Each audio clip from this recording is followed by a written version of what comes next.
Merci, Madame la députée. Merci, Madame la présidente. Est-ce qu'on peut vraiment en vouloir aux détaillants de ne pas d'être réfractaires à recevoir ce volume gigantesque? Là, dans certains cas, ça a doublé le volume qu'ils ont reçu et ils n'ont pas l'espace en backstore. Il y a des employés actuellement là, qui sont dédiés 100% à juste enlever les sacs et changer dans les différentes gobeuses qu'ils ont. C'est pas leur mission première, là. Donc, aujourd'hui, est-ce que vous pouvez nous dire qu'ils auront une compensation si la QRCB ne respecte pas consigne-action ses obligations pour 100 centres? C'est important de le mentionner. Ils sont payés pour faire ce travail-là. Donc, il y a peut-être des employés dédiés à ces tâches, mais ils ont des frais de manutention qui ont augmenté. Et sur le volume, ça peut être même rentable et profitable que d'opérer ces systèmes-là. D'ailleurs, il faut faire attention. Je vais donner le conseil amical à la collègue. Je rencontre les associations, autant l'ADA que, en fait, il y a quelques associations de détaillants. Et il faut distinguer les associations qui souvent vont défendre, je le dis poliment, les plus réfractaires de tout changement.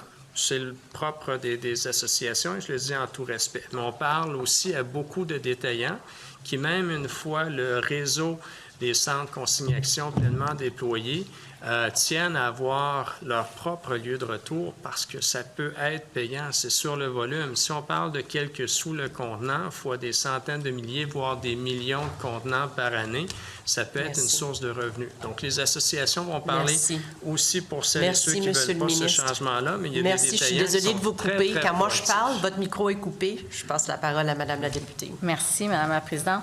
C'est effectivement, ça peut être rentable, mais c'est aussi très coûteux. Un rapport qui provenait de votre ministère estimait le coût annuel du système de consigne modernisé. Ça a été dans l'analyse d'impact réglementaire annuel, le coût annuel à 346 millions de dollars. C'est beaucoup de sous, compte tenu que la majorité de ces contenants-là pouvaient, et ils sont toujours d'ailleurs, acceptés au bac bleu. 346 millions. Est-ce qu'on a voulu se payer une Cadillac alors qu'une Corolla aurait pu faire l'affaire? Là, je pense qu'il y a confusion de quelques dossiers et c'est bien correct d'avoir des visions différentes, mais je rappellerai à la collègue que depuis le début des années 80, tous les rapports pointaient vers la nécessité de moderniser le système de consigne. Plusieurs rapports que les différents gouvernements libéraux ont eux-mêmes commandés et rejetés à chacune des fois. Ce qui fait qu'on avait un retard important à combler. Si on regarde le Canada, il y avait 2 provinces seulement qui n'avaient pas modernisé leur système de consigne, le Manitoba et le Québec. Donc, on avait un retard important à combler, notamment à cause des refus systématiques du Parti libéral d'aller de l'avant avec cette réforme-là. Ça ne fait pas plaisir de le rappeler, mais c'est un fait. Et aujourd'hui, on vient rattraper un travail qui aurait pu être amorcé il y a quelques décennies de ça. Au final, on rattrape la parade, on devient aussi des leaders, mais il faut savoir que c'est une responsabilité élargie des producteurs. Donc, il y a des coûts, oui, mais il y a des revenus. Merci, Monsieur le ministre. Merci, Monsieur le ministre. Merci. Madame la députée, la parole est à vous. Oui, bien écoutez, je veux juste dire, c'est pas la consigne qu'on met en question, c'est est-ce qu'on ne s'est pas plutôt payé une Cadillac plutôt qu'une Corolla, qu'on aurait pu, ça aurait fait l'affaire. Il y a quelque chose qui est venu à mon attention que je vous avoue que ça m'a surpris. Il y a des éco-frais. En plus de la consigne, qu'on sait que les citoyens paient 10 sous, et ils retournent la canette, ils reçoivent le 10 sous, mais ils paient aussi des éco-frais. Des éco-frais de 1 cent à peu près là, par contenant, mais qui sont aussi taxables.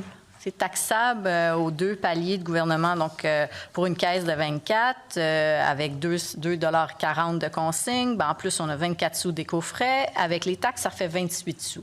Et ça, si on regarde le volume de contenants qui sont retournés dans une année, c'est énormément d'argent que le gouvernement fait aussi avec ces taxes-là.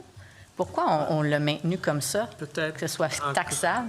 Encore là, il y a des distinctions importantes. Le gouvernement ne fait pas d'argent avec le produit de la consigne. La consigne, elle est retournée au consommateur, et lorsque le consommateur ou la consommatrice ne récupère pas le montant de sa consigne parce qu'il dépose le contenant X dans le bac bleu, ce sont les producteurs qui récupèrent la consigne non payée, non pas le gouvernement. Donc, le gouvernement ne fait pas d'argent avec ce système-là, et les sommes que la collègue évoquait qui ont été mises à jour par la suite ne sont pas des dépenses gouvernementales, c'est une responsabilité élargie des producteurs. Donc, ce sont les producteurs qui financent le système de consigne.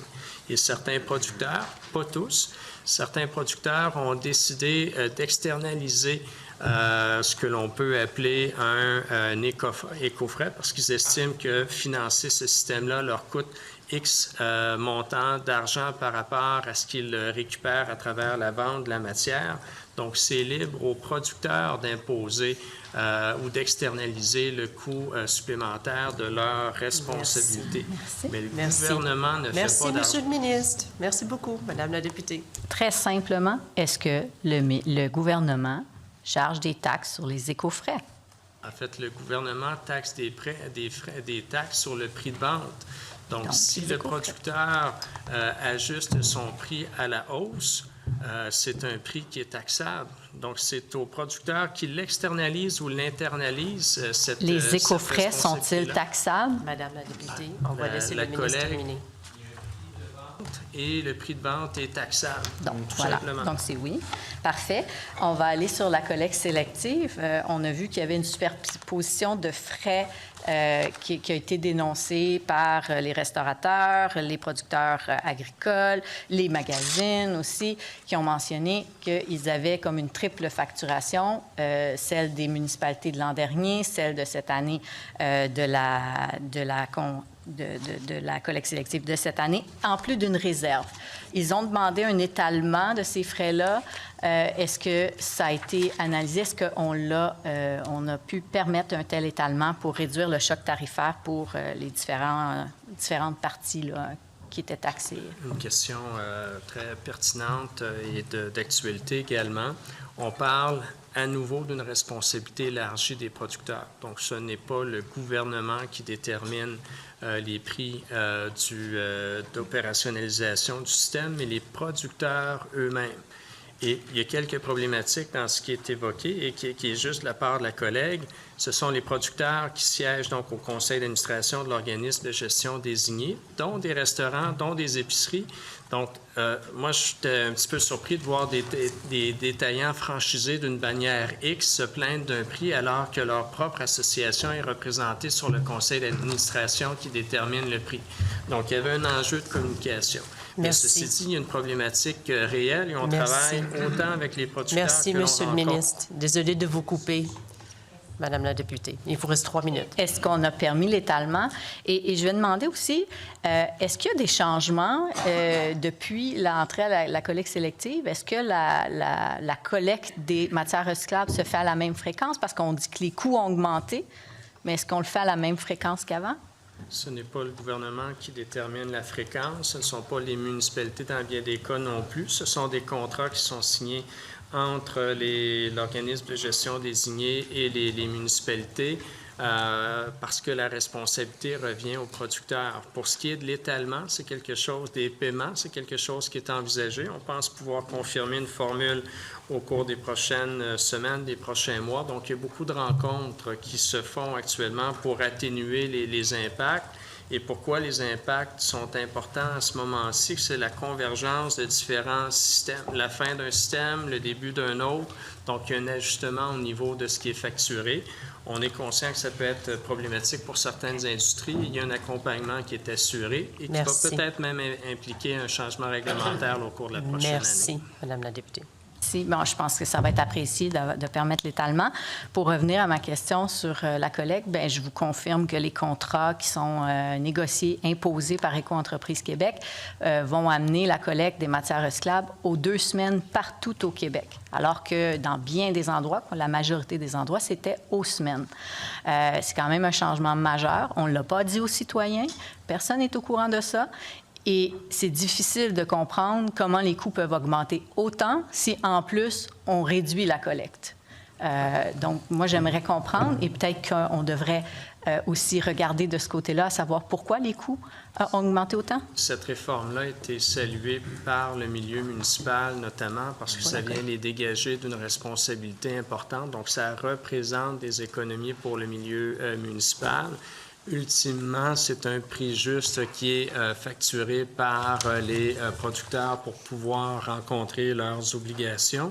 Et le choix d'être aux 2 semaines, c'est qu'on a ajouté aussi naturellement la matière organique. Entre-temps, il y a d'autres types de collectes qui sont possibles, mais c'est de dire ce n'est pas le gouvernement du Québec qui paie pour ce système-là. Ce sont les producteurs qui sont responsables de leur matière et les bienfaits sont faciles à constater. La collègue est impliquée dans le domaine et les collègues sont impliqués dans le domaine depuis assez longtemps pour se souvenir. Merci. Il y a quelques années tout juste. On a du temps pour juste une dernière précision, Oui. Madame la députée. Bien, peut-être que les producteurs vont payer, mais les citoyens aussi, parce qu'ils vont devoir gérer leur matière. Puis moi, je peux vous dire qu'aux 2 semaines, mon bac va déborder. C'est certain, à 6 personnes. Bien, je lui donnerai quelques conseils pour mieux répartir au niveau du bac de matière organique, le bac bleu et autres. Mais au final, c'est Nous irons pour un autre échange.